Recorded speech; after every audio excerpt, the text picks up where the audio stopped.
لله.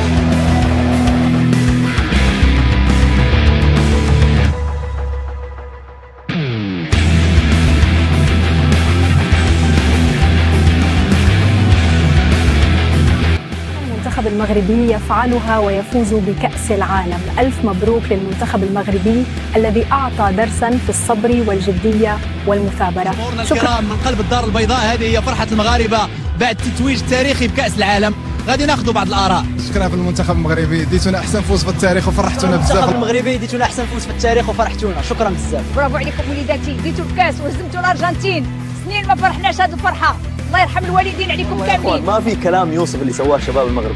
مباراة قدام الأرجنتين تكتيك عالي، هدوء، ثقة، وكأنهم يلعبون في بيوتهم. والله يستاهلون. شوف التدرج من الدفاع للهجوم، تمريرات على الأرض. لازم نقول ألف مبروك للمغرب. الولاد دول عملوا ماتش تاريخي وقدروا يكسبوا الأرجنتين في نهائي كأس العالم تحت ال20. شوف الصورة وراينا حاجة تشرف. والله يا كريم فريق منضبط ومركز طول 90 دقيقة. الخط الخلفي حاجة كبيرة، كان نهار تاع مبارك، صح لازم نقول مبروك عليهم. هذه حاجة مليحة الكرة المغربية، غير ما نغلطوش منتخبنا أحسن منهم بزاف. والله لو كنا حاضرين في هذا المونديال الكاس تكون في الجزائر ماشي في المغرب. شوف المغرب ربحوا، بصح حقيقة ماشي حاجة كبيرة. المنتخب هذا تاعنا لو كان راح والله غير يدير فيهم كراس. هي مباراة تاعهم مع الأرجنتين لعبوا شوية رجولة، بصح باش نقولوا بطل عالي. رانا نشوفوا غير البليدة تاع الحظ تاعنا كان يطيح.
يفعلها ويفوز بكأس العالم.